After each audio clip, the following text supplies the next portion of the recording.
Chapter 109, May 19th, 2020? Check out what I'm listening to, he exclaimed excitedly as he pressed play on an enormous jukebox. I'm not entirely sure how the dream began, but that was the first thing I saw. Why are you so happy all of a sudden? Maynard, are you okay? I asked, uneasy. I don't know why I felt concerned for him. It's not like he was a righteous person or anything. I'm too sympathetic sometimes. Sure, I am. Why wouldn't I be? He asked with a grin as the song started playing. Something about the music felt strangely familiar. I knew I had heard something just like it before. Just after what happened and all. Say, what song is this? I asked curiously. Rainbow Warrior by Bleak House. Their riff was stolen by Metallica, who became world famous while the former remained a whisper, he replied, shaking his head. I bet I know an even more obscure band. I highly doubt that. I can name just about every song released in the past 2 centuries, he said with a smug smile. Okay, then do you know A Wasted Life, at 17, by Inner City?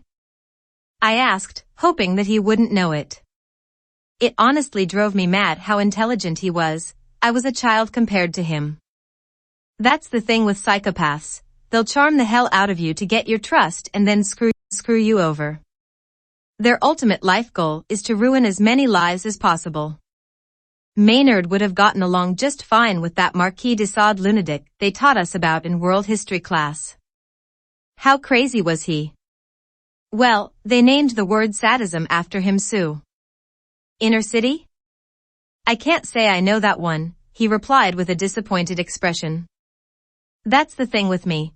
I know some highly obscure songs such as Contaminate of Reason by The Brink of Sanity and Bottled Dreams by Idea. That latter song makes me bawl my eyes out every time. It once saved me from committing suicide when I was 14. I took my parents' box cutter and was about to slit my wrists when I suddenly remembered it. I listened to the song, and by the time I was done, I didn't have it in me to end it all. Following this, I went on a binge of his music. That's when I discovered even shadows have shadows. No song has described my state of mind quite like that one has. Unfortunately, Idea died in 2010, so meeting him is out of the question. We miss you, Mikey.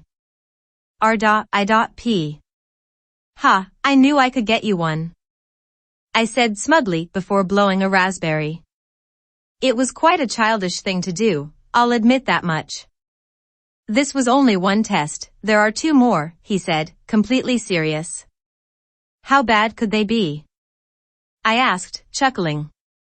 You'll see, he said in a grim tone as the surrounding room began transforming into a completely different one. The most noticeable difference between the 2 rooms was the walls' condition. While they were perfectly spotless in the former, here they were peeling away and chipping. There were countless cobwebs everywhere. You couldn't walk 3 feet without running into one. Why are we here? I asked curiously. This test is here to measure what kind of person you are. I will give you 3 options, of which you choose the one that most applies to you. In the end, I will give you a personality type. Oh, and if you lie in the slightest, the test is over. Do you agree to be completely honest the entire way through? I do, I replied anxiously. I worried about what kind of questions he would ask me. It was clear they would be personal. Let's begin, he said, snapping his fingers. As soon as he snapped them, a mahogany desk with a futuristic laptop on it appeared. I knew the test would take place on the computer, so I sat down and opened it up. As soon as I did, I was greeted with the first question. Your boss wants you to participate in corporate espionage. In return for participating, he promises you a raise. Do you accept the offer, or do you decline? I looked at my 3 options, and this is what each one said in order. No, this is an unethical thing to do. I'd only accept it if I knew I could get away with it, and of course, money is money. I considered lying and choosing the first option before remembering what Maynard told me. I decided to be honest and picked the second choice as my answer. Look, I'm sorry, but if somebody says they'll make my life easier, I'll gladly take them up on their offers. Besides, life's boring without a bit of chaos in it. It feels good to be evil sometimes. The screen flashed neon gray after I chose my answer, and I saw text that read neutral 0+. I guessed then that the good option awarded you 1 point while the evil subtracted 1. If you were neutral, you stayed right where you were. Then, the next question appeared. Calling it bizarre would be an understatement. Your best friend and grandfather are both dying. The doctor tells you he only has enough medicine to save one person and that the other will inevitably die. What do you D0 in this situation? Here's what options I got for the question. Save your grandfather. Family is blood. After all, save your best friend. Unlike your grandfather, his life is just beginning, and ignore them both and leave them to die. Dude, why is it asking me such tough questions? I know this sounds horrible, but I chose my friend over my grandfather in the 3 options I'd been given. Once again, it gave me 0 points, which I thought was unfair. At least I was honest. The next question was a rather interesting one. It brought back memories of watching Breaking Bad. You cannot afford college tuition and don't want to borrow student loans. One day, your friend offers you to venture into drug dealing. On the one hand, this will get you all the money required. On the other, it's highly illegal. How do you approach this situation? These were the options given to me. Find a better job and stay away from drugs. Call the police on your friend, and oh, well, it makes me money. To be completely honest with you, I wouldn't call the cops on a drug dealer unless he was dealing to kids. If people want to do drugs and they sell well, then I see it as a lucrative opportunity. I chose the evil option and heard the computer let out a growl. Blood red text that read evil -1 followed this. Am I evil? Yes, I am. My last question was undoubtedly the most morally gray one. It was concerned with whether a shoplifter should be arrested or let go. It read you catch a shoplifter in your store and are about to call the police when the woman says that she steals to provide for her children. Do you take mercy on her, or do you still call the police? These were the options available to me. Call the police, let her go, and show her what happens to thieves. I won't lie, reading that last option made my stomach churn. I took pity on her and let her go. After picking the second option, the screen flashed sky blue, and I saw text that read good +1. I concluded the test following this question. The screen read calculating answers, and I waited anxiously for my results. After around 20 seconds, the machine calculated my final score. I was curious what personality type it would give me. The results surprised me. It read, you are neither good nor bad.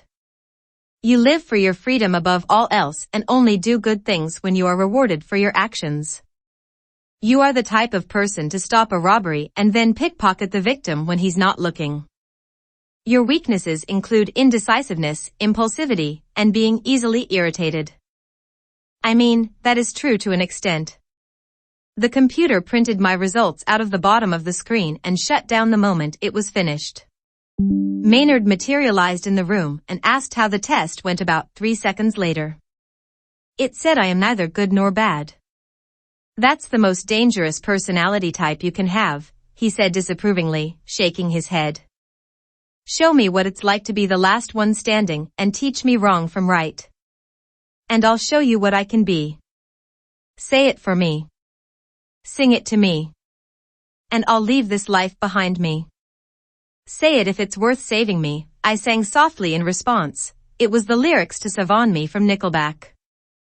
I swear they've written some of the greatest songs of the 21st century. Just to get high sends chills all over my body. The guitar solo is pure ecstasy. I'm lucky I never got into drugs during my teens. I had about 1 million chances to. The closest I've come to getting high was when I was a kid and stupidly ate a whole container of McCormick ground nutmeg, not knowing it could get you high. I felt nothing for about 4 hours before experiencing severe nausea together with tachycardia. Don't even get me started on how dehydrating that shit was. Every few minutes, I needed to drink a glass of water to prevent my mouth from becoming as dry as the Sahara. The only pleasant part of the experience was finding everything a million times more humorous. I would randomly start giggling without understanding why.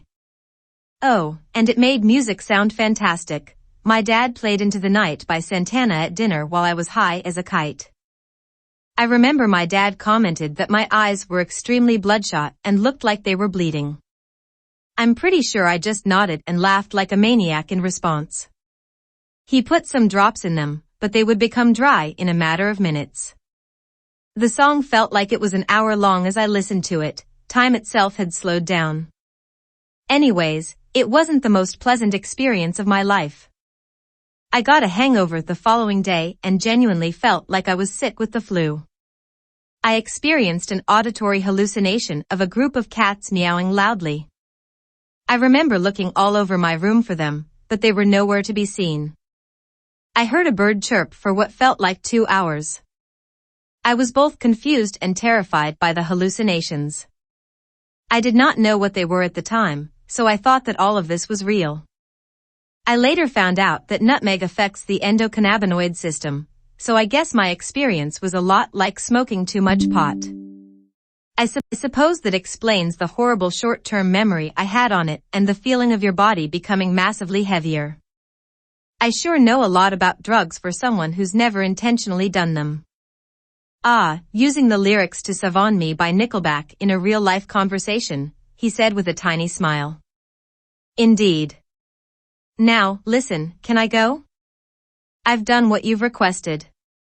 I pleaded, hoping that he wouldn't become the old Maynard and force me to spend the rest of my life with him. I was already enough to deal with. Living with Maynard would turn me clinically insane. Sure, you can go home.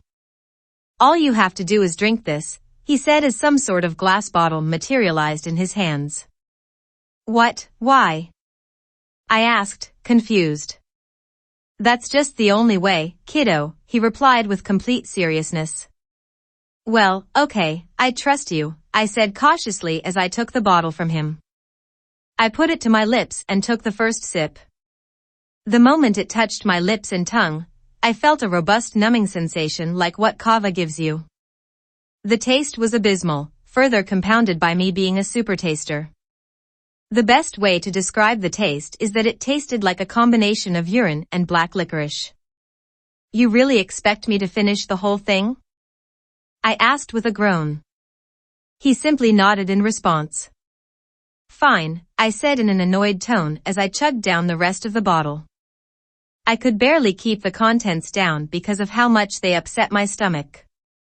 I genuinely felt like my stomach was being cut open by a knife. That's when it hit me. The first noticeable effect I got was double vision. It made reading text impossible unless I closed one eye. Twitches all over the body followed this. I was beyond uncomfortable. At least RLS only affects one part of the body. My paranoia returned from its vacation, and I heard sinister whispers, which didn't help matters. I heard random people discussing how to get away with my murder. It was a horrifying experience. Maynard, what have you given me? I asked hoarsely. My voice was so faint that I was practically whispering. This, my friend, is called good old-fashioned revenge, he replied with a wicked smile. He actually tricked me. What's going to happen to me? I asked anxiously. Not much, you'll experience your worst life moments over again. I specifically designed Halivax to target negative memories. I just have one thing left to say, he answered with a cruel smile. What?